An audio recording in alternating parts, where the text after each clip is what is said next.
Welcome दोस्तों, मैं Manoj Pawar mission read में आपका एक बार फिर से स्वागत करता हूं। भान ई क्लास के इस ऑनलाइन प्लेटफॉर्म द्वारा मिशन रीड के तहत कई सारे विषय की हमारी सीरीज प्रेजेंट में चल रही है और जिसमें इतिहास के क्रम में आधुनिक भारत के इतिहास का ये अंतिम टॉपिक रहेगा। इसके बाद हमारी हिस्ट्री सीरीज लगभग कंप्लीट है। उसके बाद में और कोई नई सीरीज ज़रूरत पड़ने पर हम पुनः स्टार्ट करेंगे। तो आज का जो हमारा टॉपिक है आधुनिक भारत के इतिहास का अंतिम टॉपिक, कोशिश रहेगी कि एक ही वीडियो में पूरा कंप्लीट कर लूँ। देखिएगा, इस टॉपिक को हम जानते हैं राष्ट्रीय पुनर्जागरण के नाम से। इसे कई जगह पर धार्मिक सामाजिक सुधार आंदोलन की संज्ञा भी दी गई है। देखिएगा, प्रत्येक धर्म समय के साथ में उसमें कुछ न कुछ बुराइयां जरूर जुड़ने लग जाती हैं। जैसे कि ऋग्वैदिक काल की व्यवस्था को हमने देखा, उस काल के अंदर धार्मिक और सामाजिक व्यवस्था बहुत ही अच्छी थी।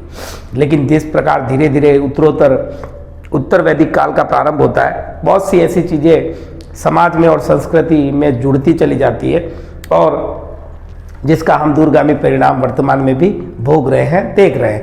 चलिएगा, तो उसी क्रम के अंदर धर्म में समय के साथ कुछ बुराइयां या कुछ ऐसी प्रथाएं जुड़ जाती हैं जिनको हम कुरीतियों की संज्ञा देते हैं। तो जब भारत में ब्रिटिश शासन चल रहा था तो काफ़ी सारे युवक ब्रिटिश या पाश्चात्य शिक्षा और संस्कृति के संपर्क में आते हैं।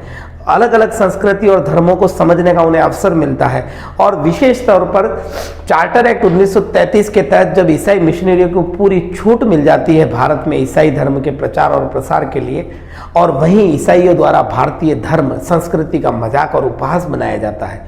इसी क्रम में भारत के वे युवा जो पाश्चात्य शिक्षा और संस्कृति के संपर्क में आए हैं, वे भारतीय धर्म संस्कृति और समाज के पुनरुद्धार के लिए प्रयास शुरू करते हैं। और ये प्रयास उन्हीं मूल स्थानों से शुरू होते हैं जहां पर ब्रिटिश शिक्षा का प्रभाव सर्वाधिक रहता है। मुख्य रूप से बात करूंगा मैं बंगाल की, बम्बई की और मद्रास की। शुरुआती दौर जो रहा है बंगाल, बिल्कुल बंगाल का संबंध भारत के आधुनिक और प्राचीन इतिहास से, मुख्य रूप से आधुनिक काल का जो इतिहास रहा है ब्रिटिश शासन के दौर में, चाहे वो राष्ट्रीय आंदोलन की बात कहें हम, चाहे हम धार्मिक और सामाजिक सुधार की बात करें, तो यहाँ मूल रूप से वही लोग उभर करके सामने आते हैं जो पश्चिमी शिक्षा और संस्कृति से अपना संपर्क स्थापित करते हैं। और ऐसे में एक व्यक्ति जो सामने आते हैं सामाजिक और धार्मिक सुधार आंदोलन के रूप में, जो हमारे भारत के सामाजिक सुधार के प्रणेता कहें या उन्हें अग्रदूत कहा जाए तो भी कोई अतिशयोक्ति नहीं होगी। शुरुआत करूंगा मैं राजा राम मोहन राय से। देखिएगा, राजा राम मोहन राय, बेसिक चीज़ें इनके बारे में कि इनका जो जन्म है, जन्म बंगाल से संबंध है इनका, 22 मई 1772। कई बार यहां से भी प्रश्न उठाकर पूछ लिया जाता है। राधानगर इनका जन्म स्थल, बंगाल में राधानगर, 22 मई 1772 जन्म तिथि। देखिएगा, इनके नाम से ही जुड़ी हुई दो उपाधियों को भी यहीं क्लियर कर लेते हैं। इन्हें राजा की उपाधि जो है अकबर द्वितीय द्वारा प्रदान की जाती है, अकबर द्वितीय। और इनके नाम के साथ जुड़ी हुई ये राय की उपाधि है, ये इन्हें बंगाल के नवाब द्वारा प्रदान की गई है, बंगाल के नवाब द्वारा। देखिएगा, सामाजिक और धार्मिक सुधार आंदोलन में जुड़ने से पूर्व राजा राम मोहन राय कुछ वर्ष ब्रिटिश कंपनी की नौकरी भी करते हैं, यानी कि ब्रिटिश सरकार के अधीन एक पद पर कार्यरत भी रहते हैं। और देखिएगा, ब्रिटिश जो गवर्नर जनरल रहे हैं लॉर्ड विलियम बेंटिक, उनसे इनका काफ़ी घनिष्ठ संबंध रहा है, क्योंकि इसका सबसे बड़ा कारण ये रहा कि ये पाश्चात्य शिक्षा से बहुत ज़्यादा प्रभावित थे। और पाश्चात्य शिक्षा के अंदर भी अगर मैं बात करूँ मूल रूप से, तो उनका विज्ञान पर आधारित जो शिक्षण व्यवस्था है, यानी कि पाश्चात्य शिक्षा का विज्ञान वाला पक्ष और बौद्धिक पक्ष, ये दो पक्ष ऐसे हैं जो सर्वाधिक प्रभावित करते हैं राजा राम मोहन राय को पाश्चात्य शिक्षा के। और इसी क्रम में ये लॉर्ड मैकाले की शिक्षा पद्धति के भी समर्थक हैं। मैकाले की शिक्षा व्यवस्था के समर्थक के रूप में देखते हैं हम। और देखिएगा, और यहीं पर एक चीज़ और क्लियर कर दूं, भारत के वे समाज सुधारक जो कई सारी भाषाओं के ज्ञाता थे, जिसके अंदर मूल रूप से हम प्राचीन भाषाओं को देख लें, अरबी, फारसी, हिंदी, संस्कृत मूल रूप से, और पाश्चात्य भाषाओं में अंग्रेजी, फारसी, लैटिन, ठीक है, हिब्रू, यूनानी भाषा कह दीजिए या ग्रीक भाषा कह दीजिए, बहुत सारी भाषाओं का इनको ज्ञान था, इसलिए अंग्रेजी सरकार के ये काफ़ी करीब रहे हैं। और मुगल बादशाह अकबर द्वितीय जो इन्हें 1930 के अंदर इंग्लैंड भेजते हैं अपनी पेंशन वृद्धि के लिए, और वहीं पर इनकी मृत्यु इंग्लैंड के ब्रिस्टल में हो जाती है, जहां इनका स्मारक बना हुआ है, और उसी स्मारक पर हरी केली नाटक का आधा अंश या आधा भाग उत्कीर्णित है। देखिएगा, इन्हें कुछ उपनामों से भी पुकारा जाता है, जैसे कि भारत का आधुनिक पुरुष, भारत का आधुनिक पुरुष, पुनर्जागरण का अग्रदूत कह दीजिए, पुनर्जागरण यानी भारतीय पुनर्जागरण का अग्रदूत, या इन्हें कह सकते हैं आधुनिक भारत का पिता, इन्हें कहा जाता है पत्रकारिता का अग्रदूत। इसी क्रम में मैं बताऊंगा कि इनके द्वारा प्रकाशित एक पत्रिका है जिसे संवाद कौमुदी कहा गया बांग्ला भाषा के अंदर, और उस संवाद कौमुदी का प्रकाशन, संपादन और संचालन पहली बार किसी भारतीय द्वारा किया गया, इसलिए वो पहली पत्रिका जो मूल रूप से या पूरी तरह से भारतीयों के नियंत्रण में रहा। देखिएगा, इन्हें भारतीय पुनर्जागरण का अग्रदूत, और सबसे इंपॉर्टेंट बात, इन्हें भारत का आधुनिक पुरुष के साथ साथ में अतीत व भविष्य के मध्य सेतु भी कहा गया है। अतीत व भविष्य के मध्य सेतु। देखिएगा, इन्होंने जो अपनी बेसिक शिक्षाएं उठाई हैं वो उठाई हैं वेदों से, यानी कि पुराने समय से भी इनका संपर्क रहा, संबंध रहा, और इन्होंने पाश्चात्य शिक्षा का अनुकरण करते हुए भारतीय समाज को एक नया आयाम प्रदान करने की प्रयास की है, कोशिश की है। इस वजह से आधुनिक यानी भविष्य के भारत और पुराने भारत के बीच एक सेतु के रूप में इन्हें जाना जाता है, राजा राम मोहन राय। मेरे हिसाब से बेसिक जानकारियां जो देनी थी मैंने काफी कुछ बातें आपको बता दी। अब देखेंगे इनको भारतीय पत्रकारिता का अग्रदूत क्यों कहा गया। इनकी बहुत सी रचनाएं हैं, बहुत सी रचनाएं और बहुत से सामाजिक कुरीतियों, मूल रूप से सती प्रथा का इन्होंने विरोध किया जब इन्होंने अपने भाभी को अपने भाई की मृत्यु के बाद सती होते हुए देखा। चलिएगा, 1809 में इनके द्वारा पहला एक पुस्तक या रचना लिखी जाती है जिसका नाम है तूफाक उल मुवाहिदीन, जो कि फारसी भाषा में लिखा गया है, फारसी, और इसका हिंदी में अगर हम शब्द का अर्थ देखें तो एकेश्वरवाद को उपहार, एकेश्वरवाद को या एकेश्वरवादियों को उपहार। देखिएगा, ये एकेश्वरवाद के प्रबल समर्थक हैं, सूफी मत से इनका गहरा संबंध रहा है, काफी प्रभावित रहे, यानी हर उस धर्म में इनकी आस्था या उस धर्म की विशेष बातों में इनकी आस्था रही है जो कहीं ना कहीं समाज को ऊपर की ओर ले जाने के लिए बात करता है। चलिएगा, उसी क्रम में मैं बताऊंगा आपको 1821 के अंदर इनके द्वारा लिखी गई पुस्तक, पत्रिका जिसका नाम है संवाद कौमुदी। संवाद कौमुदी स्थानीय भाषा में लिखी गई है, और इसको लिखने के पीछे उद्देश्य क्या है, क्योंकि इन्होंने समाज में व्याप्त बुराइयों की ओर समाज का ध्यान आकर्षित करवाया है और समाज से आग्रह किया है कि इन बुराइयों को छोड़ दो। देखिएगा, सती प्रथा क्यों नहीं समाज को कहकर छुड़वा दी, क्योंकि समाज उन चीजों से इतना गहरी तरीके से रूढ़िवादिता के साथ में फंसा हुआ था कि उन्होंने राजा राम मोहन राय बात पर विचार नहीं किया विशेष महत्व। तब उन्होंने ब्रिटिश सरकार का सहारा लिया, लॉर्ड विलियम बेंटिक, और सख्त कानून बनवाया। 1829 के अंदर सती प्रथा के विरुद्ध कानून बनवाया गया, तो भारतीय रूढ़िवादी समाज इस बात को स्वीकार करने के लिए तैयार नहीं था और वे कटाक्ष करते थे, रूढ़िवादी लोग, राजा राम मोहन राय के विचारों पर, उनकी द्वारा कही गई बातों पर। तो संवाद कौमुदी एक जरिया बना था उन रूढ़िवादियों को जवाब देने का। संवाद कौमुदी क्या था? रूढ़िवादियों को जवाब, और जवाब किस फॉर्म में दिया कि सब अगर आप वेदों में आस्था रखते हैं, वेदों को मानते हैं, तो वेदों में इस बात का उल्लेख कहीं नहीं मिलता है कि कन्यावध किया जाए, सती प्रथा की जाए। ये चीजें तो कालांतर में धीरे धीरे समाज के साथ जुड़ती चली गई हैं। तो संवाद कौमुदी और प्रज्ञा चांद, ये दो पत्रिकाएं, जिसमें संवाद कौमुदी पहली पत्रिका जिसको राजा राम मोहन राय द्वारा प्रकाशित, संपादित और संचालित किया गया ऐसी पहली पत्रिका। ठीक है साहब। फिर बात करूंगा मैं 1822, कई एग्जाम में पूछा जा चुका है, मीरातुल अखबार। मीरातुल एक अखबार है जो कि फारसी भाषा में है, फारसी में, क्योंकि कई बार इस तरीके से पूछ लिए जाते हैं 5-7 अखबारों के नाम, पुस्तकों के नाम, ग्रंथों के नाम, और राजा राम मोहन राय से संबंध है या नहीं है, इस तरीके का प्रश्न आ सकता है। फिर देखिएगा इन सारी चीजों से कहीं ना कहीं ईसाई मत के लोगों के मन में विश्वास पैदा होने लगा कि भारतीय धर्म के प्रति उतना उदार नहीं है उनकी सोच। लेकिन उन्होंने एक पुस्तक लिखी है 1822 के अंदर, 1822, और 1822 में जो पुस्तक लिखी, 1820 में जो पुस्तक लिखी है जिसका नाम है प्रीसेप्ट्स ऑफ जीसस। ईसाई धर्म से संबंधित एक पुस्तक लिखी है उन्होंने और काफी प्रसिद्ध रहती है ये पुस्तक। और अंत में 1823 के अंदर एक यूरोपीय जिनका नाम है जॉन डिग्री के सहयोग से इसका प्रकाशन हो पाता है। तो प्रकाशन कब होता है? 1823 में। किसकी सहायता से? जॉन डिग्री की सहायता से। चलिएगा आगे इसी क्रम में बात करूंगा। 1822 में एक और पुस्तक जिसका नाम है ब्रह्मनिकल।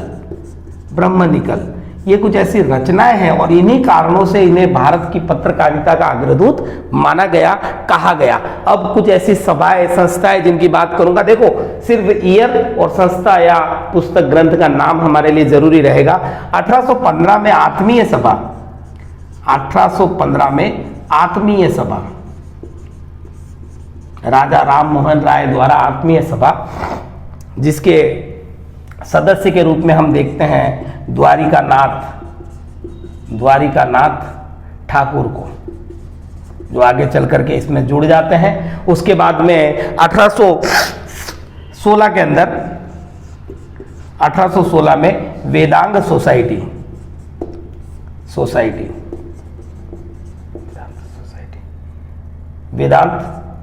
वेदांत सोसाइटी देखिएगा। उसी क्रम में देखेंगे हम वेदांत कॉलेज 1825 के अंदर, 1825 वेदांत कॉलेज। वेदों में इनकी आस्था रही है और उन बातों को लेकर के जो समाज में बुराइयां नहीं है वहां तक देखिएगा। उसके बाद में हम बात करेंगे इनके द्वारा स्थापित एक प्रमुख संगठन या समाज की, जिसको हम समझते हैं, जानते हैं ब्रह्म समाज के नाम से। देखिएगा, ब्रह्म समाज स्थापना की तिथि क्या रहती है? 30 अगस्त 1828। शुरुआत में इसको ब्रह्म सभा का नाम दिया गया और आगे चल करके यही ब्रह्म समाज के नाम से जानी गई। ब्रह्म समाज, महत्वपूर्ण जो घटनाएं इनके जीवन से हैं यहीं से शुरू होती हैं। इसके अलावा 1817 के अंदर, 1817 में एक कॉलेज की स्थापना होती है, हिंदू कॉलेज।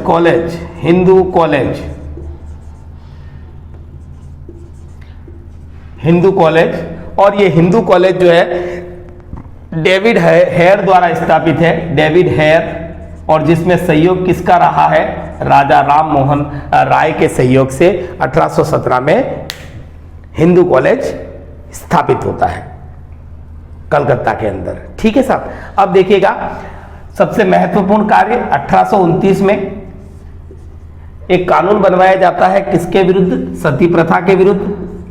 और इस समय गवर्नर जनरल कह दीजिए, वायसराय कह दीजिए, सॉरी गवर्नर जनरल ही रहेगा। कौन है? Lord William Bentinck. और इनके द्वारा रेवोल्यूशन 17 के माध्यम से सती प्रथा पर कानून बनाया जाता है। और साथ ही साथ इसके साथ में एक चीज और जुड़ जाती है जिसको कहेंगे हम कन्यावध और सती प्रथा के संदर्भ में इनके द्वारा काफी प्रयास किए गए और अंत में सरकार द्वारा उसे प्रतिबंधित किया गया। चलिएगा, अब इनके जीवन से जुड़ी अगली घटना 1830 में अकबर द्वितीय द्वारा इन्हें भेजा जाता है। कहाँ? इंग्लैंड भेजा जाता है, विलियम चतुर्थ के पास। देखिएगा, अकबर द्वितीय 1830 में कहाँ भेजते हैं? ये इंग्लैंड भेजते हैं। और इंग्लैंड किसके पास में इनको भेजा जाता है? विलियम चतुर्थ के पास। क्यों भेजा जाता है? तो अपनी पेंशन बढ़ाने के लिए। अकबर द्वितीय अपनी पेंशन बढ़वाने के क्रम में बातचीत के लिए राजा के पास भेजते हैं बढ़ाने हेतु। किसे भेजते हैं? प्रतिनिधि बनाकर राजा राम मोहन राय को भेजते हैं। और इसी क्रम में देखेंगे कि यह राजा राम मोहन राय, राजा राय जो है, राम मोहन राय कह दीजिए, राजा राय जो है वो समुद्र पार जाने वाले प्रथम भारतीय थे, यानी कि प्रथम भारतीय हैं जिन्होंने समुद्र पार की यात्रा की थी। समुद्र पार की यात्रा, और समुद्र पार की यात्रा इसलिए इंपॉर्टेंट है क्योंकि हिंदू धर्म के अंदर समुद्र पार यात्रा करना यानी अछूत होने के बराबर है। और इनकी मृत्यु हो जाती है साहब इंग्लैंड के अंदर 1833 में। तो ये धारणा पूरी तरह से घर कर जाती है भारत के उन लोगों में जो रूढ़िवादिता से जुड़े हुए हैं कि साहब देखो राजा राममोहन राय ने समुद्र पार की यात्रा की ना, इसलिए उनकी मृत्यु वहीं पर हो गई। चलिएगा इसी क्रम में देखेंगे 27 सितंबर 1823, 27 सितंबर 1823 मृत्यु होती है। कहां पर होती है? इंग्लैंड में। किस जगह पर? ब्रिस्टल नाम है साहब, कई बार एग्जाम में पूछा गया। ब्रिस्टल कहां पर है? इंग्लैंड में है। और यहीं ब्रिस्टल में इनकी एक मूर्ति बनवाई गई है इनकी समाधि के तौर पर, और उसी पर लिखा गया है क्या? हरि केली नाटक। हरि केली, हरि केला कहीं कहीं अलग अलग चीज है। नाटक का अंश लिखा गया है आधा।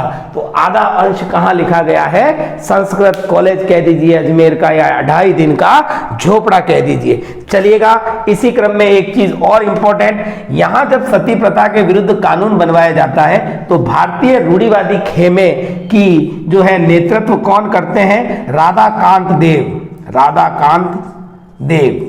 और राधाकांत देव के द्वारा 1830 में एक धर्म सभा बनाई जाती है रूढ़िवादी खेमे की ओर से, जो इस अंग्रेजी सरकार और राजा राममोहन राय द्वारा उठाए गए इस डिसीजन का विरोध करते हैं। यहां पर एक नाम निकल करके आता है सुभाष चंद्र बोस। सुभाष चंद्र बोस ने क्या कहा है राजा राममोहन राय को? तो युगदूत की संज्ञा दी है। युगदूत की संज्ञा किसने दी है? सुभाष चंद्र बोस ने। किसे दी है? तो राजा राममोहन राय को। चलिएगा अब राजा राममोहन राय से ही जुड़े हुए अन्य व्यक्ति और उनकी उपलब्धियां और उनका योगदान हम देखेंगे, जिसमें सबसे पहला नाम निकल करके आता है देवेंद्र नाथ ठाकुर का। चलिएगा देवेंद्र नाथ ठाकुर कौन है? तो ब्रह्म समाज में जुड़ जाते हैं वे भी, और आगे चल करके राजा राममोहन राय की मृत्यु के बाद एज ए इंचार्ज ब्रह्म समाज के देवेंद्र नाथ ठाकुर।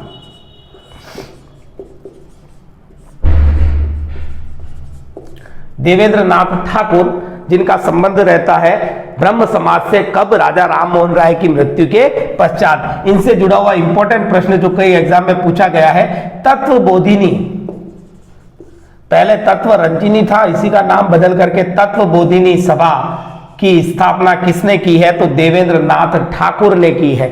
और देखिएगा देवेंद्र नाथ ठाकुर के ही कहने पर आगे चल करके इस ब्रह्म समाज के अंदर केशव चंद्र सेन एज ए आचार्य जुड़ जाते हैं। लेकिन 1865 के अंदर इन दोनों में मतभेद हो जाता है और आर्य समाज ये जो ब्रह्म समाज है इसके अंदर पहला विभाजन होता है। और विभाजन किस रूप में? आदि ब्रह्म समाज। आदि ब्रह्म समाज कौन है इससे जुड़ा हुआ व्यक्ति? तो देवेंद्र नाथ ठाकुर, देवेंद्र नाथ। और दूसरी जो शाखा बन जाती है जिसको कहते हैं हम भारतीय ब्रह्म समाज, भारतीय ब्रह्म समाज। और इसके इंचार्ज कौन है? तो केशव चंद्र सेन। और केशव चंद्र सेन जो है उन्हें आचार्य पद पर नियुक्त किसके द्वारा किया गया था? देवेंद्र नाथ ठाकुर के द्वारा ही किया गया था। देखिएगा यहां इनसे रिलेटेड एक ही फैक्ट था। अब बात करूंगा मैं केशव चंद्र सेन की। केशव चंद्र सेन, केशव चंद्र के द्वारा एक अखबार जिसका नाम है इंडियन मिरर निकाला जाता है। Indian mirror, Indian mirror. और ये इंडियन मिरर कब? 1861 के अंदर। अब देखिएगा केशव चंद्र सेन की बात करूं मैं तो इन्हीं के संपर्क में आने के बाद में काफी सारे परिवर्तन ब्रह्म समाज के अंदर हुए हैं। और देखिएगा यहां जो केशव चंद्र सेन है, इनके द्वारा आगे चल करके ब्रह्म विवाह अधिनियम एक व्यवस्था बनाई जाती है, ब्रह्म विवाह अधिनियम। इसका उद्देश्य होता है कि कम उम्र की बालिकाओं का विवाह नहीं होना चाहिए। क्या नहीं होना चाहिए? केशव चंद्र सेन, इंडियन मिरर 1861, चलिएगा 1861। यहां केशव चंद्र सेन से रिलेटेड फैक्ट बता रहा हूं। इंडियन मिरर कब लिखा जाता है? इंडियन मिरर 1861 में। और एक अधिनियम या एक नियम जो है ब्रह्म समाज का, भारतीय ब्रह्म समाज का एक अधिनियम के रूप में ब्रह्म विवाह अधिनियम, जिसका उद्देश्य होता है अल्प आयु या कम आयु की जो बालिका है उनका विवाह ना हो, नहीं होना चाहिए। लेकिन आगे चल करके ये ही इस नियम की धज्जियां उड़ा देते हैं। तो ब्रह्म समाज जो इन्होंने बनाया था, कौन सा? भारतीय ब्रह्म समाज, उसके अंदर फिर से विभाजन हो जाता है और एक नया ब्रह्म समाज जिसको कहा जाता है साधारण ब्रह्म समाज अस्तित्व में आता है। बात कब की है? ये बात है साहब 1878 की। 1878 तो समाज आया है, तो नाम भी होगा, बिल्कुल नाम है। उनका नाम है आनंद मोहन बोस। आनंद मोहन बोस द्वारा एक नया ब्रह्म समाज, साधारण ब्रह्म समाज अस्तित्व में आता है। चलिएगा यहां बात करेंगे कि ये घटना जो थी ना, ये क्यों अस्तित्व में आती है, इसका रीजन क्या रहता है। तो यहां देखिएगा, ये अपनी एक 12 वर्ष की पुत्री है, अल्पायु, जिसकी उम्र बहुत कम है, ऐसी पुत्री का विवाह कूच बिहार के एक राजा के साथ करवा देते हैं, राजा के साथ। तो इनके समर्थक लोग इनके विरोधी हो जाते हैं कि साहब आप तो, ये वाली बात हो गई कि आप अपने ऊपर किसी चीज को ले नहीं रहे, लोगों के लिए कुछ और नियम बना रहे हो और आप खुद क्या चरितार्थ कर रहे हो। तो वहीं से फिर विघटन होता है 1878 के अंदर साधारण ब्रह्म समाज, जिसका संबंध आनंद मोहन बोस के साथ में है। चलिएगा अब आगे चल करके मैं बात करूंगा, जब ये केशव चंद्र सेन है बंबई पहुंचते हैं, तो इनके बंबई आगमन के बाद कुछ नए परिवर्तन देखने को मिलते हैं सामाजिक क्षेत्र में। तो प्रार्थना सभा की स्थापना होती है। किसकी स्थापना? प्रार्थना सभा, प्रार्थना समाज की स्थापना होती है। किसके द्वारा होती है वो चीज देखेंगे। बंबई आने के बाद में जब केशव चंद्र सेन बंबई आते हैं, तो वहां 2 व्यक्तियों के नाम आत्माराम पांडुरंग और दूसरा नाम आता है साहब MG रानाडे, महादेव गोविंद रानाडे। इनके द्वारा प्रार्थना समाज की स्थापना की जाती है। अब बात करूंगा मैं MG रानाडे से रिलेटेड कुछ फैक्ट की। MG रानाडे कौन है? जिन्हें महाराष्ट्र का सुकरात कहते हैं। सुकरात, MG रानाडे महाराष्ट्र का सुकरात। साथ ही इन्हें क्या कहा गया है? पश्चिमी भारत का पुनर्जागरण का अग्रदूत।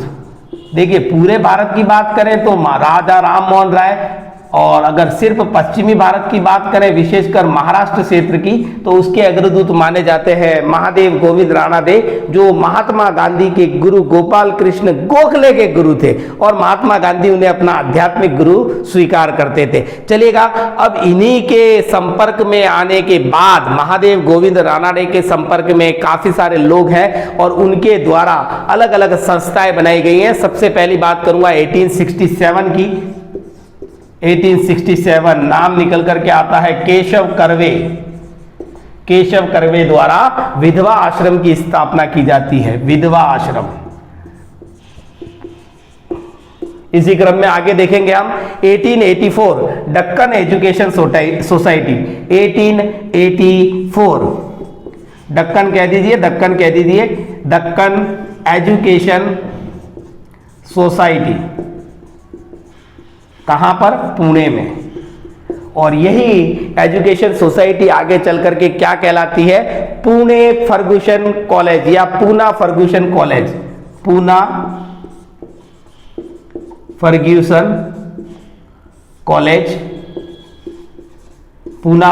कॉलेज। और इससे संबंध रहा है किसका? तिलक का, गोखले का, आयंकर का, ऐसे प्रसिद्ध राष्ट्रवादी नेता जो आगे चल करके आते हैं भारतीय राजनीति में, उनका संबंध फर्ग्यूसन कॉलेज पूना से रहा है। अब देखिएगा यहां पर एक पुस्तक का नाम बताऊंगा, एक आस्तिक की धर्म में आस्था, किसके द्वारा? यही एमजी रानाडे। एक आस्तिक की धर्म में आस्था किसके द्वारा लिखित है? एमजी रानाडे, महादेव गोविंद रानाडे द्वारा लिखित एक पुस्तक है। तो देखिएगा यहां पर महादेव गोविंद रानाडे, केशव चंद्र सेन, उसके बाद में देवेंद्र नाथ ठाकुर, और मूल रूप से राजा राम मोहन राय को समझने का प्रयास किया है। उनसे जुड़े हुए सारे तथ्य यहाँ समावेशित किए गए हैं। अब देखिएगा अगले समाज सुधारक या पुनर्जागरण के अगले महत्वपूर्ण व्यक्ति को अध्ययन करेंगे, हम देखेंगे उनसे जुड़े हुए फैक्ट और प्रश्नों को। दयानंद सरस्वती। देखिए दयानंद सरस्वती जो है, मूल रूप से देखें तो राजा राम मोहन राय की भी आस्था वेदों में थी, और आगे चल करके जो व्यक्ति आए हैं दयानंद सरस्वती, उनकी भी वेदों में बहुत आस्था है। इनके तो नारे भी रहे, वेदों की ओर लौटो, शुद्धि आंदोलन चलाते हैं, गौ रक्षा समिति की स्थापना करते हैं, और भी बहुत सी ऐसी चीजें उनके द्वारा। आगरा के अंदर ये पाखंड को तोड़ने वाली एक पताका, यानी कि पाखंड का विरोध करने वाली एक पताका फहराते हैं 1863 के अंदर, चलेगा, जिसको अपन क्या कहते हैं आगे मैं डिस्कस करूंगा इसके बारे में। पाखंड विखंड परख जो भी है देखेंगे अपन आगे, चलिएगा। दयानंद सरस्वती, दयानंद सरस्वती, स्वामी दयानंद सरस्वती, जहां से प्रश्न मूल रूप से निकल करके आता है, मूल रूप से निकलने वाला मूल प्रश्न के बचपन का मूल नाम क्या था? तो मूल नाम था मूल शंकर, मूल नाम मूल शंकर। जन्म कहां हुआ? तो गुजरात के मोरबी के टंकारा में, चलेगा। काफी शुरू से ही इनका झुकाव आध्यात्म की तरफ रहा, ग्रह त्याग की तरफ। 24 वर्ष की आयु में ग्रह त्याग कर देते हैं, और भेंट होती है दांडी गुरु पूर्णानंद। दांडी क्यों कहा गया? क्योंकि ये अपने साथ एक दंड धारण करके रखते थे, और इन्हीं ने दंड धारण करवाया किसे? मूल शंकर को, और मूल शंकर को क्या बना दिया? स्वामी दयानंद सरस्वती। याद रखिएगा, स्वामी दयानंद सरस्वती नाम किसने दिया है मूल शंकर को? तो दांडी गुरु पूर्णानंद के द्वारा। लेकिन इनके गुरु कौन हैं? तो गुरु के नाम में आप क्या लिखेंगे? गुरु कौन है इनके? विरजानंद जी इनके गुरु माने जाते हैं, जिनसे देखिए इनसे क्या प्राप्त किया? वेदों का ज्ञान, वेदों की व्याख्या, वेदों का भाव, और यही चल करके वेदों की और इनका झुकाव बढ़ जाता है। किसका? स्वामी दयानंद सरस्वती का। चलिएगा 1863 मैंने बताया था ना, पाखंड खंड नहीं, पाखंड खंडिनी पताका आगरा के अंदर। देखिएगा यहां पर समय लिख देते हैं 1863 पाखंड, यानी पाखंड को हम आडंबर कह सकते हैं, दिखावा कह सकते हैं धर्म में। पाखंड खंडिनी पताका फहराई जाती है कहां पर? आगरा के अंदर। किसके द्वारा?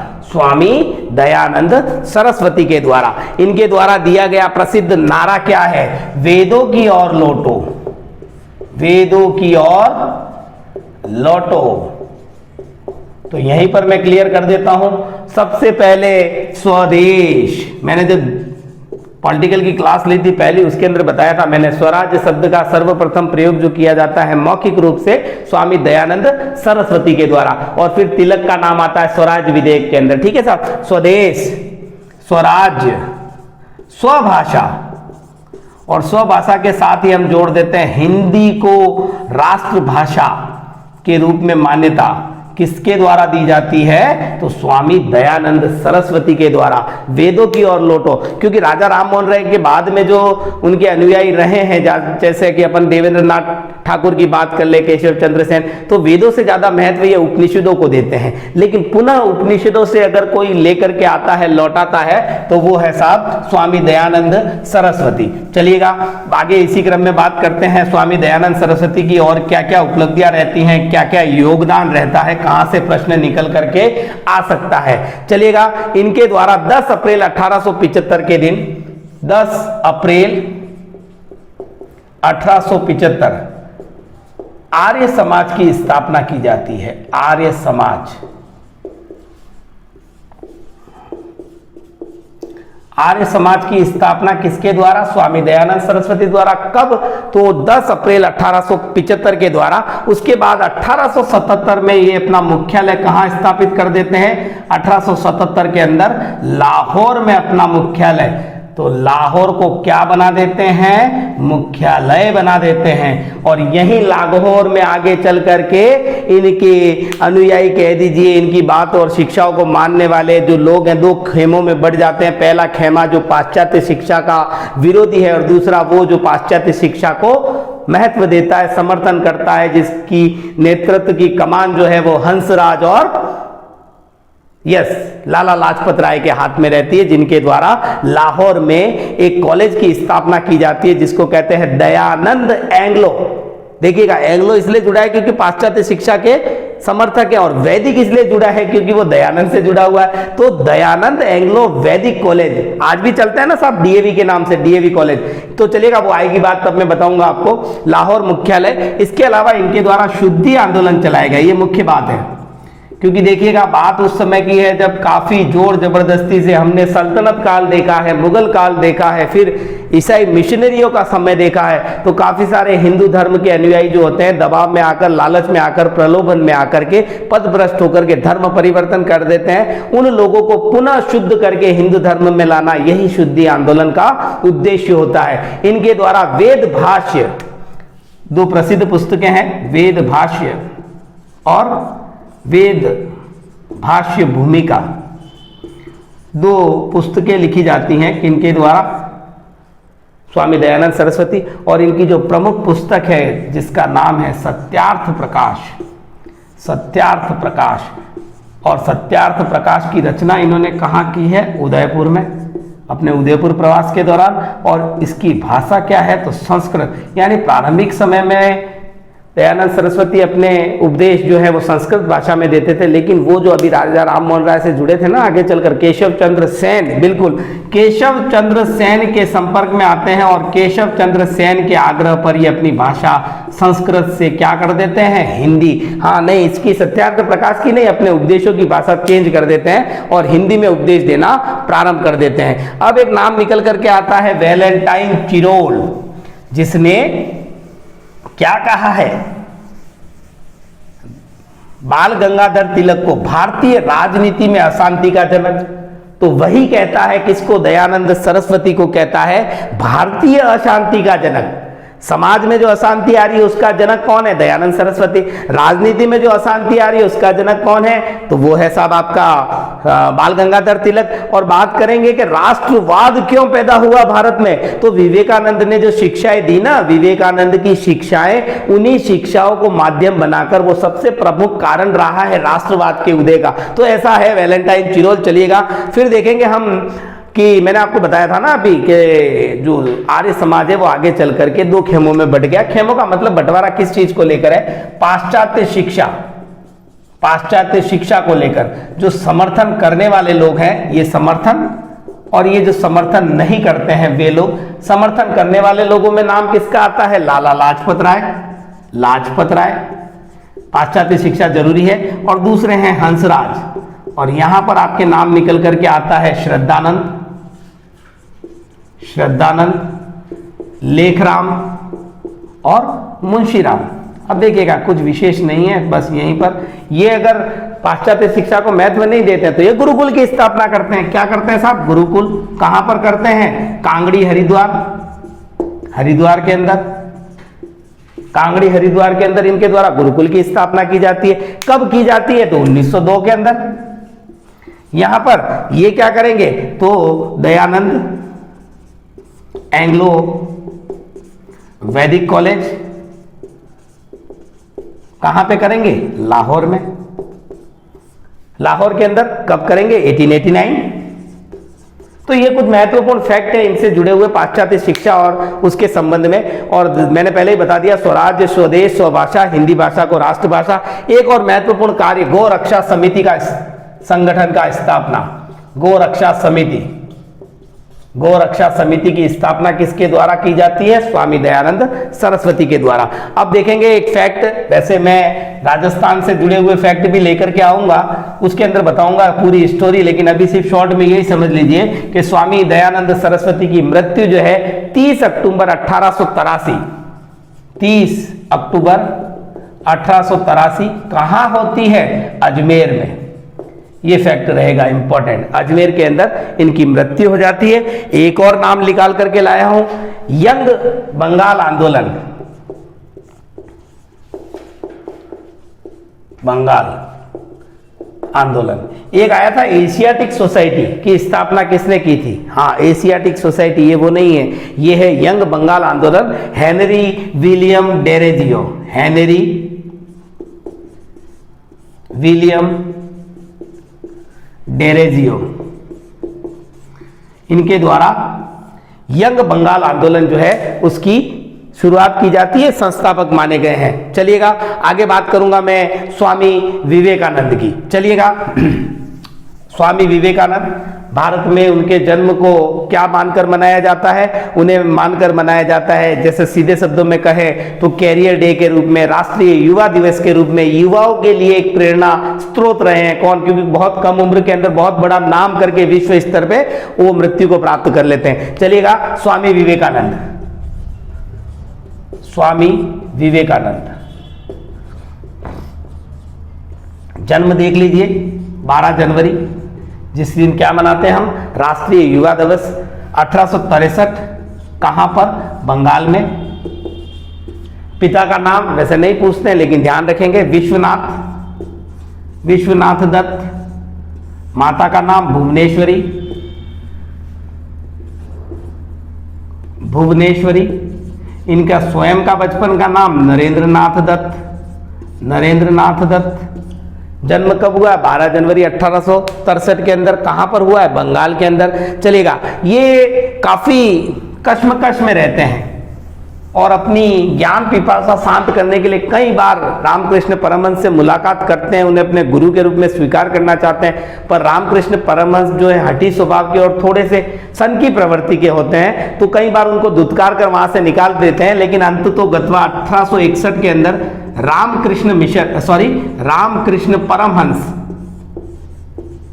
रामकृष्ण परमहंस द्वारा इन्हें अपना शिष्य मान लिया जाता है, भेंट होती है और गुरु के रूप में स्वीकार कर लेते हैं। चलिएगा, आगे की घटनाएं बहुत सारी रहती हैं लेकिन महत्वपूर्ण हमारे लिए जो है वो है साहब 11 सितंबर 1893, बिल्कुल शिकागो, शिकागो का प्रसिद्ध धर्म सम्मेलन, जहां पर जाने के पश्चात स्वामी विवेकानंद न केवल भारत में बल्कि विश्व स्तर पर अपनी एक अलग पहचान खुद की और भारतीय संस्कृति और भारतीय सनातन धर्म की पैदा कर देते हैं, बना देते हैं। यहां जाने से पूर्व इनकी मुलाकात होती है खेतड़ी के महाराजा अजीत सिंह से। राजस्थान की बात कर रहा हूं मैं, अजीत सिंह खेतड़ी के महाराजा, और इन्हीं के आग्रह पर ये अपना नाम क्या स्वीकार करते हैं? विवेकानंद, क्योंकि इनके गुरु ने इनको जो नाम दिया था वो दिया था वी विदिशानंद। गुरु द्वारा क्या नाम दिया गया? वी विदिशानंद। लेकिन इनके मित्र कहे जाते हैं खेतड़ी के महाराजा अजीत सिंह, उनके कहने पर स्वामी विवेकानंद नाम स्वीकार करने के पश्चात ये पहुंच जाते हैं शिकागो धर्म सम्मेलन। कुछ समय के लिए बोलने की इजाजत मिलती है और ये अपना संबोधन जिस भाषा में जिस वक्त से शुरू करते हैं कि अमेरिका के मेरे भाइयों और बहनों, काफी लोग प्रभावित होकर पूरा का पूरा जो सभागार होता है तालियों की गड़गड़ाहट से गूंज उठता है और फिर सिर्फ और सिर्फ स्वामी विवेकानंद बोलते हैं और बाकी पूरी दुनिया सुनती है। भारतीय संस्कृति और धर्म का एक ऐसा प्रचार होता है दुनिया के स्तर पर, दुनिया के उस प्लेटफॉर्म पे कि न्यूयॉर्क जो है हेराल्ड नाम का एक अखबार अमेरिका का, वो ये कहता है, नाम लिख दीजिए हेराल्ड, न्यूयॉर्क हेराल्ड, ये इंपॉर्टेंट है। क्या कहा वो तो भाव ही समझ लो। भाव ये कहता है कि जिस देश के अंदर इतने बड़े विद्वान और ज्ञान की ज्योति पुंज रहती है, वहां पर हम जैसे लोग अगर धर्म प्रचार या धार्मिक शिक्षा के लिए किसी को हमारे यहां से भेजते तो ये हमारी बहुत बड़ी मूर्खता मानी जाएगी। चलिएगा, 11 सितंबर 1883 शिकागो धर्म सम्मेलन। उसके बाद में स्वामी विवेकानंद से जुड़े हुए कुछ और फैक्ट 1896 में अमेरिका में ही ये वेदांत सभाएं या वेदांत सोसाइटी कह दीजिए, वेदांत सभाओं की स्थापना करते हैं। कहां पर करते हैं? अमेरिका में। फिर तो अमेरिका के कई स्कूल, कॉलेजेस, यूनिवर्सिटीज इनको बुलाती है कि आइए और हमारे विद्यार्थियों को कुछ ज्ञान दीजिए। फिर देखिएगा 1896 में ही इनके गुरु की हो जाती है मृत्यु, गुरु की मृत्यु। लेकिन गुरु की मृत्यु से पूर्व ही 1887, गुरु की मृत्यु से 9 वर्ष पूर्व रामकृष्ण मिशन नहीं बता रहा हूं मैं, रामकृष्ण मठों की स्थापना, मठ की स्थापना करते हैं 1887 के अंदर। गुरु की मृत्यु कब होती है? 1896 के अंदर। और 1897 डेट लिखेंगे हम, 5 मई 1897 में रामकृष्ण मिशन की स्थापना कहां पर? पहली स्थापना कहां पर होती है? वेल्लूर के अंदर, वेल्लूर। और आगे चल करके एक और केंद्र बना दिया जाता है जिसको हम कहते हैं मायावती। वेलूर के अंदर रामकृष्ण मिशन की स्थापना 5 मई 1897 के अंदर, रामकृष्ण मिशन। ठीक है साहब। अब देखिएगा रामकृष्ण मिशन जो है सिर्फ भारत तक ही सीमित नहीं रहा है, विश्व के कई भागों में पहुंचता है, जिसमें अमेरिका तो होना ही है शामिल। अमेरिका, फिजी और मॉरिशस जैसे देशों के अंदर भी रामकृष्ण मिशन की शाखाएं स्थापित होती हैं। खेतड़ी के महाराजा अजीत सिंह ही नाम देते हैं स्वामी विवेकानंद। फिर देखिएगा एक और नाम निकल करके आता है, सिस्टर निवेदिता या भगिनी निवेदिता, जो आगे चल करके भारतीय राष्ट्रवादी आंदोलनों में काफी सक्रिय रहती है, काफी नाम होता है उनका, उनको हम कहेंगे भगिनी निवेदिता। कौन है ये है साहब बहन है, या अपन कह सकते हैं धर्म की बहन, मुंह बोली बहन किसकी? स्वामी विवेकानंद की। तो ये चीज भी इंपॉर्टेंट है, इसीलिए मैंने यहां पर आपके साथ में शेयर किया है। भगिनी निवेदिता कौन है? स्वामी विवेकानंद की धर्म की या मुंह बोली बहन। उसके बाद में स्वामी विवेकानंद एक और द्वितीय धर्म सम्मेलन में भाग लेने के लिए पहुंचते हैं। कहां? पेरिस। द्वितीय धर्म सम्मेलन अब तो प्रसिद्ध हो गए हैं, तो जहां पे भी होना है वहां पर जाना ही जाना है। द्वितीय धर्म सम्मेलन इतना इंपॉर्टेंट नहीं रहता है, लेकिन एक नॉलेज के लिए बता दी। और उसके बाद में 1903 में हो जाती है इनकी मृत्यु। स्वामी विवेकानंद की मृत्यु कब होती है? 1903 के अंदर। देखिए जन्म हुआ है 63 के अंदर और 1903 में हो जाती है इनकी मृत्यु। यानी मात्र कितने वर्ष की उम्र रही होगी इनकी? 30 वर्ष की उम्र। ठीक है ना, कैलकुलेशन परफेक्ट चल रही है ना। 40 साल की। कितने साल की हुई? 1863 टू 1903 कितनी रही एज इनकी? थोड़ा सा कंफ्यूजन है, कोई बात नहीं। लेकिन 1903 के अंदर हो जाती है इनकी मृत्यु, और कहा जाता है कि अल्प आयु में इनकी मृत्यु होती है। अल्प आयु के अंदर इनकी मृत्यु हुई है, 30-40 साल जो भी रहेगा। अल्प आयु के अंदर इनकी मृत्यु 30-40 साल कोई बड़ी बात नहीं होती, बहुत छोटी उम्र होती है। और उस उम्र के अंदर इनकी मृत्यु हो जाने के पश्चात ये जो है स्वामी विवेकानंद, इनके विचार और इनकी शिक्षा है, क्योंकि ये छुआछूत के विरोधी थे, धर्म और इनकी, क्योंकि इन्होंने तो कहा भी है हमारा धर्म क्या है? रसोई घर और खाने से संबंधित हमारा धर्म है। रसोई के अंदर नहीं आना है, खाना हम उनके साथ नहीं खा सकते, आप मुझे मत छुइए। इन्हीं चीजों में रहा तो हमारा धर्म एक दिन नष्ट हो जाएगा। ये स्वामी विवेकानंद के विचार हैं धर्म के संदर्भ में। फिर वही व्यक्ति जिन्होंने काफी लोगों को उपनाम दिए हैं, कुछ उपाधियां दी हैं, संबोधित किया है, सुभाष चंद्र बोस। सुभाष चंद्र बोस ने स्वामी विवेकानंद के बारे में क्या कहा है? राजा राममोहन राय के बारे में कहा था युगदूत। यहां क्या कहा है? बंगाल का आध्यात्मिक पिता, आध्यात्मिक पिता कहा है। किसे कहा है? राष्ट्रपिता किसे कहा था? महात्मा गांधी को कहा था, एक रेडियो चैनल के माध्यम से। यहां कहा है बंगाल का आध्यात्मिक पिता और सांस्कृतिक चेतना का जनक, सांस्कृतिक चेतना का जनक। यहां देखिएगा आप, सांस्कृतिक चेतना का जनक किसे कहा है? तो स्वामी विवेकानंद। बंगाल का आध्यात्मिक पिता किसे कहा है? तो स्वामी विवेकानंद। किसने कहा है? तो ये कहा है सुभाष चंद्र बोस ने। तो देखिए और भी बहुत सारे जो क्या कहते हैं हमारे समाज सुधारक हैं, उनके बारे में मैं डिस्कशन करूंगा इसी वीडियो के अंदर। चलिएगा आगे देखेंगे हम और क्या चीजें रहती हैं। देखिए आगे के क्रम में हमारे पास में है सर सैयद अहमद खां, एनी बिसेंट, उसके बाद में ज्योतिबा फूले। कुछ ऐसे समाज सुधारक हैं जिनके बारे में और चर्चा करेंगे इस वीडियो के अंदर ही। देखिएगा आगे के एनी बिसेंट, देखिएगा अगली जो हमारी समाज सुधारिका है एनी बिसेंट, इनका संबंध आयरलैंड से है, यानी ये आयरिश मूल की महिला है, लेकिन भारतीय संस्कृति और धर्म से बहुत अधिक प्रभावित रहती हैं। इनका संबंध हम देखेंगे, पहले के कुछ वीडियोस को हमने देखा है।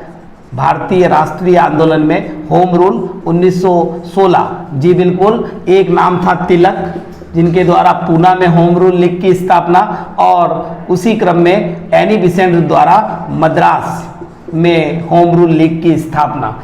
चलिएगा फिर आगे चल करके किस प्रकार से वो मॉन्टेस्क्यू के घोषणाओं से समर्थन दे देती हैं और फिर आगे चल करके उन्हीं के द्वारा होम रूल लीग की जो है समाप्ति की घोषणा हो जाती है। चलिएगा यहाँ मूल रूप से हम बात करेंगे थियोसोफिकल सोसाइटी, थियोसोफिकल सोसाइटी। देखिएगा ये जो थियोसोफिकल सोसाइटी है ये भारत में एनी बिसेंट से संबंध है, लेकिन इसकी स्थापना जो है मूल रूप से 1875 के अंदर न्यूयॉर्क अमेरिका में की गई थी।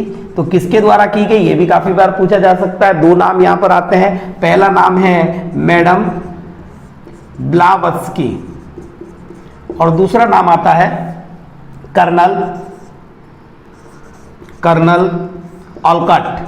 ऑलकॉट भी कह सकते हैं, ऑलकॉट भी कह सकते हैं। दो नाम यहाँ पर न्यूयॉर्क से संबंध, जिन्होंने थियोसोफिकल सोसाइटी की स्थापना न्यूयॉर्क अमेरिका के अंदर की।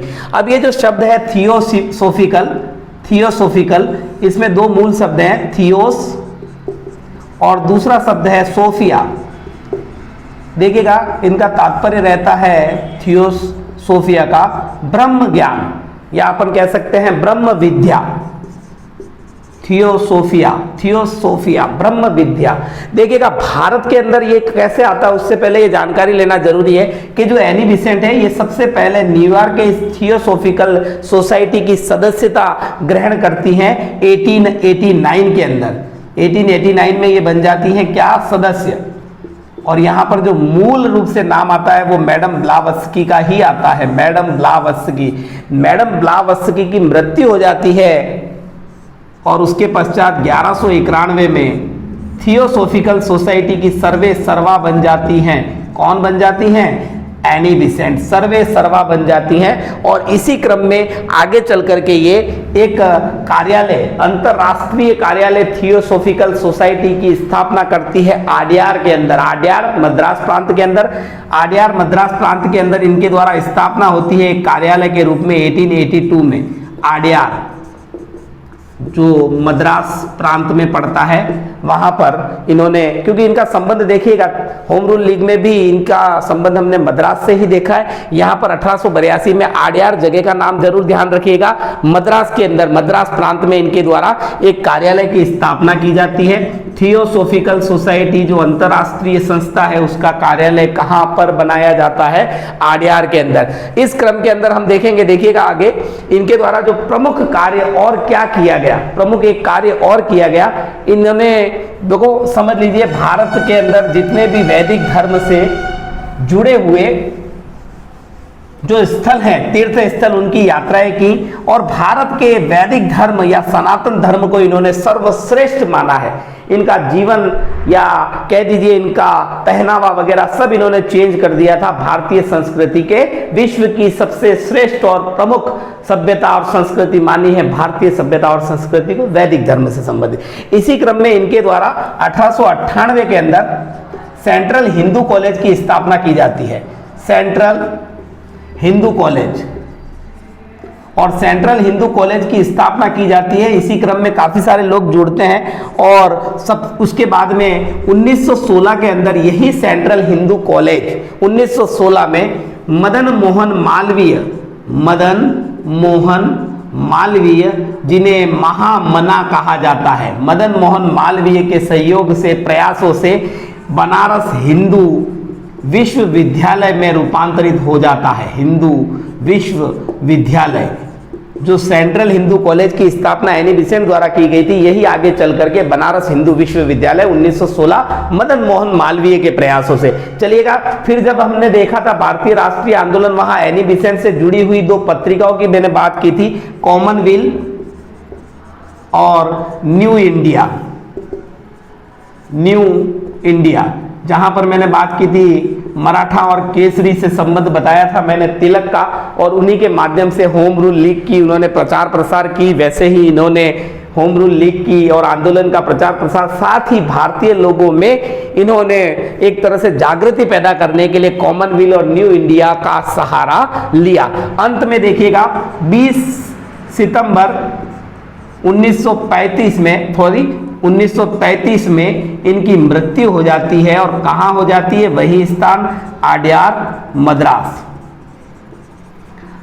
मद्रास के अंदर इनकी मृत्यु हो जाती है। Annie Besant home rule league से इनका संबंध रहा है, theosophical society, central Hindu college जो आगे चल करके बनारस हिंदू विश्वविद्यालय में रूपांतरित हो जाता है, कॉमनवेल्थ और न्यू इंडिया नामक दो पत्रिकाएं इनसे संबंध रखती हैं। चलिएगा, आगे के क्रम में हम देखेंगे अगले समाज सुधारक को, पुनर्जागरण के अगले जो व्यक्तित्व हैं जिनका संबंध रहा है अल्पसंख्यक वर्ग मुस्लिम वर्ग से रहा है। क्योंकि देखिएगा 1857 की जो क्रांति हुई और उसके पश्चात की जो रणनीतियां रही हैं ब्रिटिश सरकार की, तो कहीं ना कहीं मुस्लिम जो सुधारक रहे उन्होंने इस बात को, इस आवश्यकता को महसूस किया कि मुस्लिम संप्रदाय जो है वो मूल धारा से कटा हुआ है शिक्षा के क्षेत्र में मुख्य रूप से। तो काफी सारे ऐसे समाज सुधारक हुए जिन्होंने ऐसे प्रयास किए, जिसके अंदर एक नाम आता है सैयद अहमद बरेलवी, जिनके द्वारा वहाबी आंदोलन चलाया गया, जिसको पहला धार्मिक सुधार आंदोलन मुसलमानों के संदर्भ में माना जाता है। और उसी क्रम के अंदर आते हैं सर सैयद अहमद खां, जिनका उद्देश्य था मुस्लिमों को आधुनिक शिक्षा देकर मुख्य धारा में लाना। साइंटिफिक सोसाइटी की स्थापना, ब्रिटिश सरकार या ब्रिटिश शासन के प्रति स्वामी भक्ति को प्रदर्शित किया जाता है। शुरुआती दौर में हम देखते हैं कि जो सर सैयद अहमद खां हैं उन्होंने कहा था कि हिंदू मुस्लिम कौमी एकता जरूरी है भारत के विकास के लिए। हिंदू मुसलमान कौन है? तो भारत माता की दो आंखें।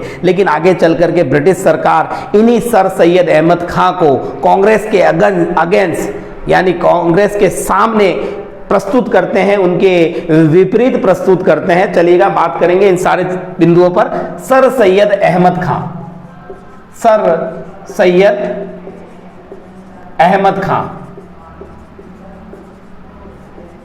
सर सैयद अहमद खां देखिएगा मुस्लिम धर्म से जुड़े हुए जो व्यक्ति हैं, संबंध मुस्लिम धर्म सुधार से रहा है सर सैयद अहमद खां। देखिएगा, सर सैयद अहमद खां के बारे में शुरुआती बात मैं कर लूं, एक नाम और निकल करके आ रहा है, सैयद अहमद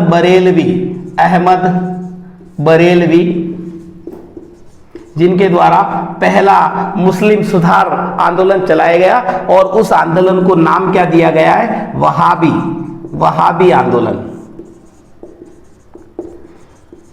पहले मुस्लिम धार्मिक सुधार आंदोलन के प्रणेता सैयद अहमद बरेलवी और उनके द्वारा चलाए गए आंदोलन को वहाबी आंदोलन कहा गया है। सर सैयद अहमद खां का जन्म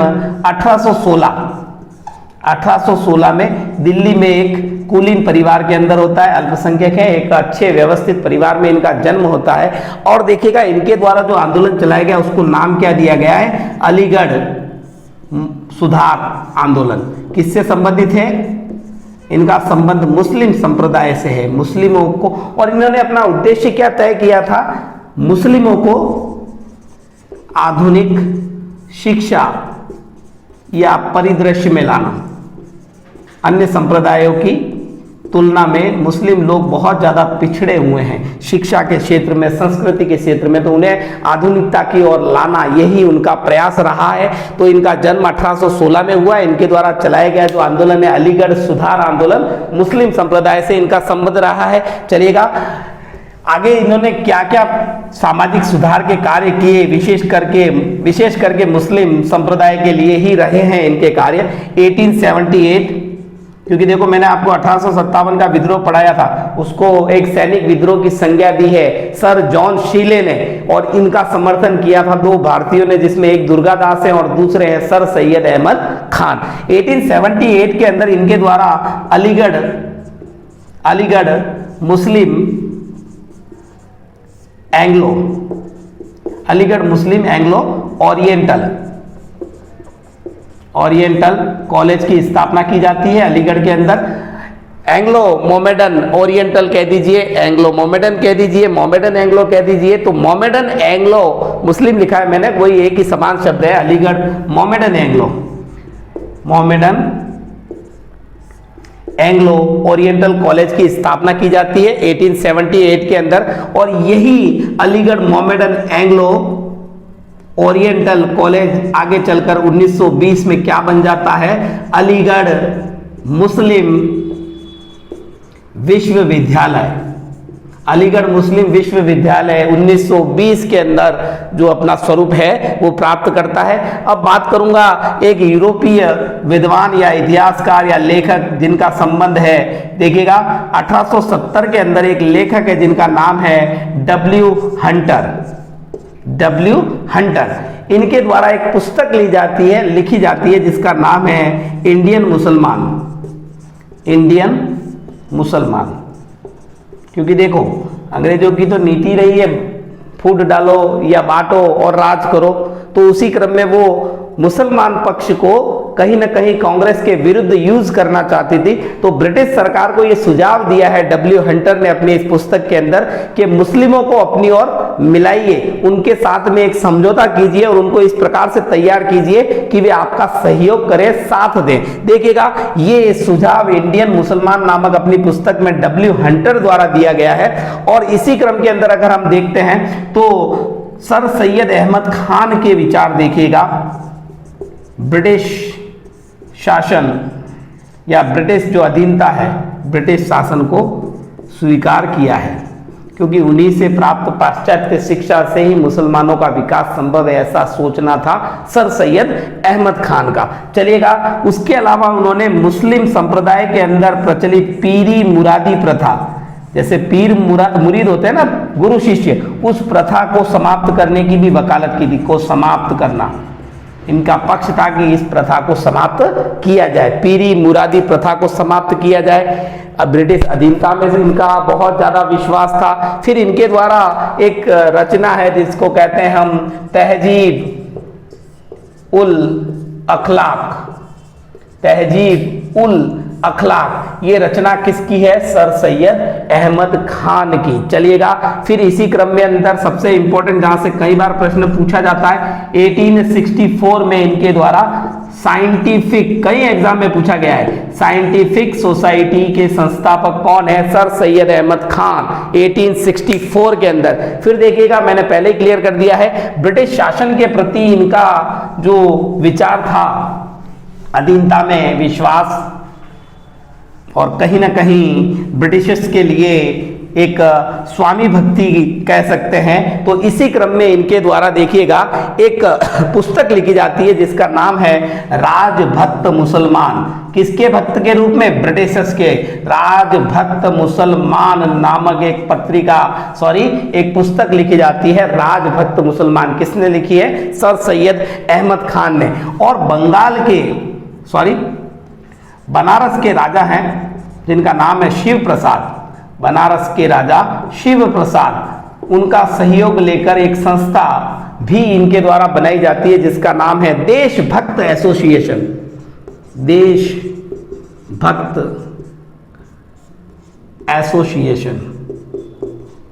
देशभक्त एसोसिएशन किसके सहयोग से बनाई है इन्होंने? ये बनाई है शिव प्रसाद, जो बनारस के राजा हैं। यानी मैंने ये बात जो आपको स्टार्टिंग में कही थी क्लियर हो जाती है कि ब्रिटिश या ब्रिटिश अधीनता में इनका विश्वास रहता है, और इसी क्रम के अंदर इनके द्वारा राजभक्त मुसलमान और देशभक्त एसोसिएशन का गठन किया जाता है। ये थे हमारे सर सैयद अहमद खान। चलिएगा, एक और चीज मैं आपसे शेयर करना चाहूंगा कि भारत में एक वायसराय रहे हैं जिनका नाम है नॉर्थब्रुक। नॉर्थब्रुक ने अलीगढ़ धर्म सुधार आंदोलन को 10,000 रुपए व्यक्तिगत दान दिया था। व्यक्तिगत दान किसके द्वारा दिया गया?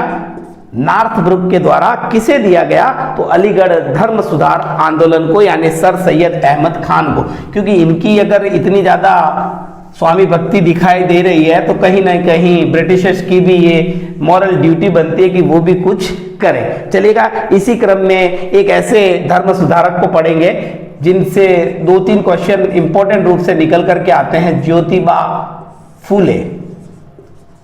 देखिएगा, स्वामी विवेकानंद ने भी छुआछूत और जाति प्रथा में आई इस कट्टरता का विरोध किया है। उसी क्रम के अंदर देखा हमने स्वामी दयानंद सरस्वती, जिन्होंने वेदों की और लोटों का नारा दिया, और उन्होंने महिला और शूद्रों को भी वेद अध्ययन का अधिकार दिलवाने की बात कही है। स्वदेश, स्वभाषा और स्वराष्ट्र जैसे शब्दों का प्रयोग, स्वभाषा, स्वदेश, है ना, इन शब्दों का प्रयोग ओरली किसने किया? सबसे पहले तो स्वामी दयानंद सरस्वती ने। ज्योतिबा फूले देखिएगा, एक प्रसिद्ध स्वतंत्रता सेनानी रहे, क्रांतिकारी विचारों से ओतप्रोत, जिनका नाम है वीडी सावरकर। वीडी सावरकर क्या कहते हैं ज्योतिबा फूले को? तो ज्योतिबा फूले को कहते हैं क्रांतिकारी समाज सुधारक। क्रांतिकारी समाज सुधारक किसने कहा है? क्रांतिकारी समाज सुधारक ज्योतिबा फूले को। तो ये कहा है वीडी सावरकर ने। किसने कहा है? वीडी सावरकर ने। चलिएगा, तो अगर हम बात करें महात्मा गांधी की, तो महात्मा गांधी ने क्या कहा है? महात्मा गांधी ने ज्योतिबा फूले को कहा है वास्तविक महात्मा। वास्तविक महात्मा, यानी कि महात्मा जो शब्द प्रयुक्त हुआ है सबसे पहले, वो किसके लिए हुआ है सबसे पहले प्रयुक्त? वो सबसे पहले प्रयुक्त हुआ था महात्मा गांधी के लिए रविंद्रनाथ टैगोर द्वारा। लेकिन स्वयं महात्मा गांधी ने वास्तविक महात्मा किसे कहा है? तो ज्योतिबा फूले को कहा है। ज्योतिबा फूले जो हैं समाज में व्याप्त बढ़ते हुए उस ब्राह्मणवाद के विरोधी थे, जिन्होंने ब्राह्मणों के विशेषाधिकारों की बात कही, ऐसी व्यवस्थाओं के विरोधी थे, और शूद्रों और अछूतों को जो समाज में सबसे निचले पायदान पर माने जाते थे, उनके उद्धार के लिए उन्होंने बहुत से प्रयास किए। और इसी क्रम के अंदर उन्होंने सबसे पहले 24 सितंबर 1873 के अंदर 1873 के अंदर सत्य शोधक समाज की स्थापना की। सत्य शोधक समाज। सत्य शोधक समाज की स्थापना किसके द्वारा की जाती है?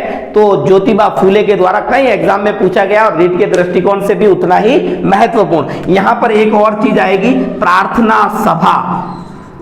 प्रार्थना सभा, प्रार्थना समाज में पहले क्लियर कर चुका हूं। प्रार्थना समाज का संबंध किससे है? तो वहां हमने एमजी रानाडे को देखा था, ठीक है ना। तो यहां बात आती आत्माराम पांडुरंग और एमजी रानाडे दोनों के सहयोग से जब केशव चंद्र सेन की बंबई यात्रा होती है, उससे वो प्रभावित होकर के प्रार्थना समाज की स्थापना करते हैं। लेकिन ये प्रार्थना सभा है जिसका सीधा सा संबंध ज्योतिबा फूले से माना जाता है। और देखिएगा, इसी क्रम के अंदर उनके द्वारा एक पुस्तक लिखी जाती है, कई बार पूछा गया प्रश्न, गुलामगिरी।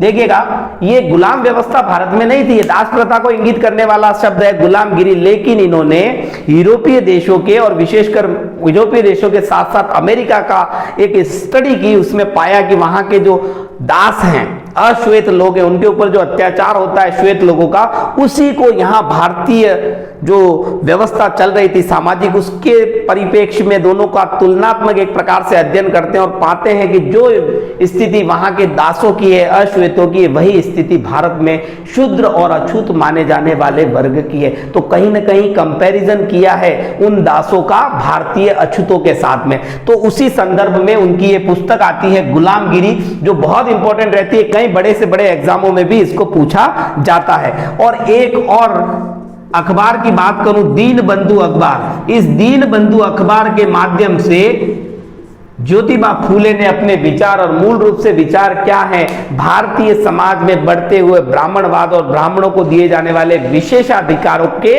विरोधी हैं। तो अपने इस अखबार के माध्यम से उन्होंने अपने विचारों को बहुत आगे फैलाया। तो छुआछूत के विरोधी, जाति प्रथा के विरोधी और साथ ही साथ ब्राह्मणवाद, बढ़ते हुए ब्राह्मणवाद के विरोधी हैं ज्योतिबा फूले। और साथ ही एक पॉजिटिव वे में देखें, समाज के लिए उनका सबसे बड़ा जो योगदान रहा है वो है स्त्री शिक्षा। महिला शिक्षा को बहुत अधिक महत्व देते थे। अब महिला शिक्षा, उस पीरियड के अंदर महिला शिक्षा की बात करना भी अपने आप में एक बहुत बड़ा चैलेंज हुआ करता था, क्योंकि एक वक्तव्य दिया है, एक मुस्लिम महिला ने लिखा है अपना उदाहरण, 7th और 8th स्टैंडर्ड के अंदर ये चीजें मिल जाएंगी आपको। उसमें स्पष्ट तौर पे लिखा है कि शिक्षा की बात करना उस समय में कितना ज्यादा चैलेंजिंग था। कैसे कि एक मुस्लिम महिला ने लिखा है कि मैं अपने घर से पढ़ने के लिए बाहर निकलती हूँ, ये बात मेरे घर के पुरुषों को जब पता चलती है तो मेरे पिता द्वारा कहा जाता है कि अगर तुम घर से पढ़ने के लिए बाहर गई तो तुम्हारे पैर काट दिए जाएंगे। और उस संदर्भ में ये बात कही जाए कि साहब महिलाओं को पढ़ाओ, तो अपने आप में एक बहुत बड़ा, मतलब कह सकते हैं इसको, एक बहुत बड़ा उन्होंने समाज के सामने एक नया पक्ष रखा ज्योतिबा फूले ने। इसके पहले भी काफी सारे समाज सुधारकों के ऐसे प्रयास रहे। ईश्वर चंद्र विद्यासागर की बात कर ले, महिलाओं से संबंधित विधवा पुनर्विवाह। दयानंद सरस्वती की बात कर ले, महिलाओं को वेदों का अध्ययन करने का जो है अधिकार प्रदान किया जाना चाहिए। इस तरह के काफी सारी बातें हुई, लेकिन सर्वप्रथम अगर महिला शिक्षा के क्षेत्र में एक प्रभावी कदम उठाया गया है तो ज्योतिबा फूले द्वारा अब किसको एज ए शिक्षक लगाया जाए। तो इनकी जो पत्नी है सावित्रीबाई फूले, सावित्रीबाई फूले स्वयं इतनी सक्षम नहीं है कि वो अध्यापन करवा सके, तो पहले वो इन्हें ट्रेंड करते हैं, इन्हें पढ़ाते हैं और फिर इन्हें ही अपॉइंट करते हैं महिला विद्यालयों में महिलाओं या बालिकाओं की शिक्षा हेतु। जो सावित्रीबाई फूले से यही एक रिलेटेड क्वेश्चन बन करके आता है कि संबंध तो ज्योतिबा फूले की धर्म पत्नी है और महिला शिक्षा के क्षेत्र में पहला योगदान सावित्रीबाई फूले का। चलिएगा, तो इस तरह से हमने यहाँ दो महत्वपूर्ण सर सैयद अहमद अली और दूसरे हैं ज्योतिबा फूले, और एक ऐसी महिला जो आयरलैंड से बिलोंग करती है लेकिन भारतीय संस्कृति और धर्म में रच बस जाती है, होम रूल लीग से जिनका संबंध है, और थियोसॉफिकल सोसाइटी एनी बिसेंट। उनकी मृत्यु भी आड्यार के अंदर मद्रास में, उनका कार्य क्षेत्र वही रहा है, आड्यार एक जगह का नाम और प्रांत है मद्रास। चलिएगा, अब बात करेंगे शॉर्ट पॉइंट्स की, जहां से क्वेश्चन कई बार एग्जाम में पूछे जाते हैं, न केवल रीड के दृष्टिकोण से महत्वपूर्ण, आगे के बड़े एग्जाम के लिए भी उतना ही महत्वपूर्ण। ईश्वर चंद्र विद्यासागर, ईश्वर चंद्र विद्यासागर, बहुत से प्रयास रहे हैं। महिला शिक्षा की बात कर लीजिए आप, अन्य कोई और दूसरी चीजें देख लीजिए, क्योंकि समाज सुधारक किसी एक चीज को हाईलाइट नहीं करते थे, लेकिन उनसे जुड़ा हुआ प्रश्न वहीं से निकल करके आता है जो उनके प्रयास सफल रहे हैं। बात तो सभी चीजों की है, लेकिन सफलता किस में मिली, जैसे राजा राम मोहन राय सती प्रथा के संदर्भ में उनका नाम प्रसिद्धि पर आता है। तो ईश्वर चंद्र विद्यासागर विधवा पुनर्विवाह के पक्षधर थे। तो इनके द्वारा ब्रिटिश सरकार पर यह दबाव डाला जाता है कि जिस प्रकार 1829 के अंदर राजा राम मोहन राय के प्रयासों से सती प्रथा को प्रतिबंधित किया गया, वैसे विधवा पुनर्विवाह को प्रोत्साहन दिया जाए कानून बना करके। तो इस क्रम के अंदर 1856 के अंदर, और वायसराय बहुत ज्यादा इंपॉर्टेंट रहने वाले कि उस समय वायसराय या गवर्नर जनरल के पद पर कौन था, तो समय से मैच करके देख सकते हैं। 1857 कैनिंग, तो 56 यानी कि वही कैनिंग। तो यहां कैनिंग के द्वारा विधवा पुनर्विवाह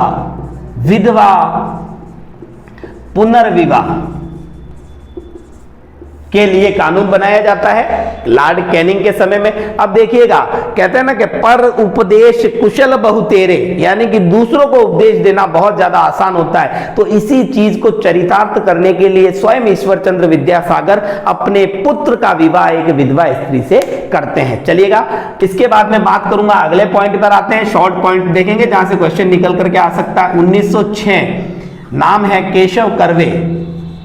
ये केशव कर्वे पहले आए हैं विधवा आश्रम के लिए एमजी रानाडे के साथ में। केशव कर्वे वही केशव कर्वे हैं, लेकिन इनके द्वारा 1906 में प्रथम महिला विश्वविद्यालय की स्थापना की जाती है। प्रथम महिला विश्वविद्यालय की स्थापना देखिए, रूढ़िवादियों ने समाज को बहुत नुकसान पहुंचाया। ऐसा माना जाता है कि समुद्र पार यात्रा करने से अछूत हो जाएंगे, और उसी क्रम में भारत के पहले ऐसे व्यक्ति जो समुद्र पार जाते हैं, कौन? राजा राममोहन राय, ब्रिस्टल, जिनकी मृत्यु हो जाती है वहां जाने के बाद 1833 के अंदर। और वही राजा राममोहन राय मर जाते हैं ब्रिस्टल जाने के बाद। तो एक धारणा के हिसाब जाने से अछूत हो जाएंगे, वो तो पूरी हुई नहीं हुई, लेकिन मर गए, यानी कि कहीं ना कहीं भय बैठ जाता है।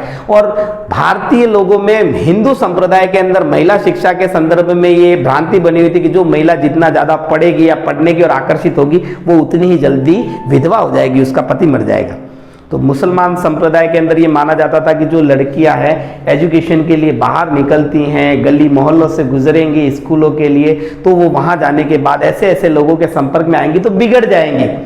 ये दो फैक्ट रूढ़िवादियों के फैक्ट रहे जिन्होंने महिला शिक्षा को आगे बढ़ने से रोका है। चलिएगा, इसी क्रम के अंदर बात करूंगा अब मैं उन प्रयासों की जो ब्रिटिश और भारतीय लोगों ने मिलकर के किए भारतीय समाज सुधार के लिए, और जिनसे रिलेटेड प्रश्न कई एग्जाम में पूछे जाते हैं। एज ऑफ कंसेंट एक्ट, जिसका संबंध है 1891, एज ऑफ कंसेंट।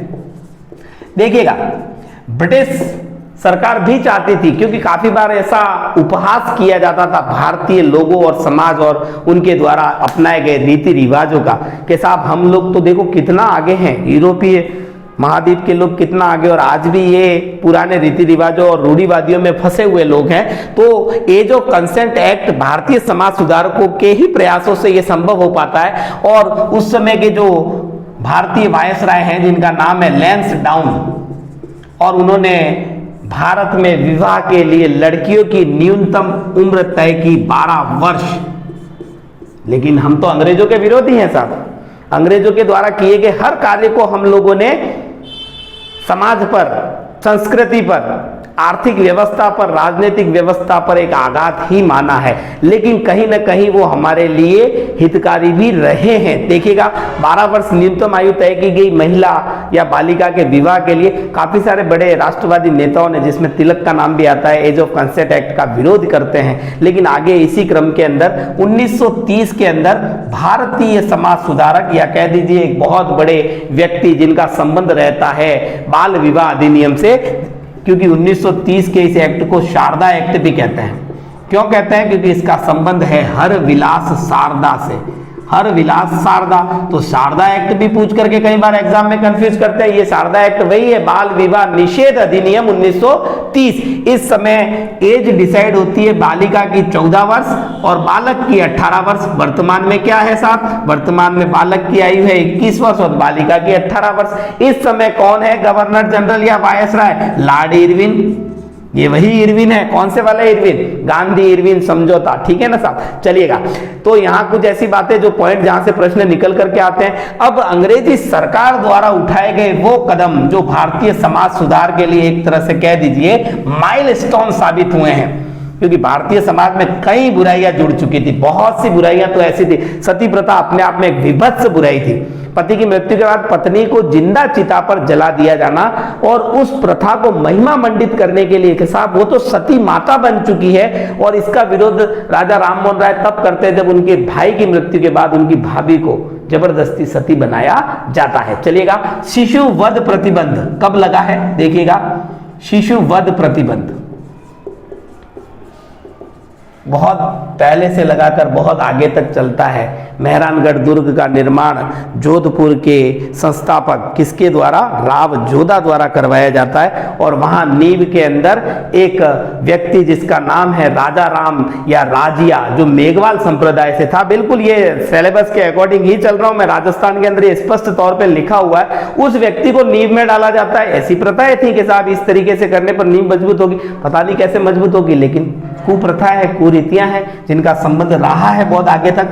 पहला प्रयास साहब 1785 में होता है, लेकिन मूल रूप से हम देखते हैं 1804 लॉर्ड वेलेजली जिनका कार्यकाल रहता है 1798 से लगाकर 1804। वेलेजली कौन है? भारत के अंदर सहायक संधियों के जनक। लेकिन उन्होंने प्रेरणा किससे ली? तो उन्होंने प्रेरणा ली है फ्रांसीसी गवर्नर डुप्ले से। ओके साहब, चलिएगा, शिशु वध प्रतिबंध के बाद अगली बात करूंगा native marriage act. Native marriage act, जिसको हम कह सकते हैं साधारण भाषा में अंतर जातीय, इंटरकास्ट जातीय विवाह, यानी अपनी जाति से बाहर विवाह के संबंध में एक एक्ट बनाया है अंग्रेजी सरकार ने 1872 के अंदर, जिसका संबंध रहता है वायसराय नॉर्थब्रुक से।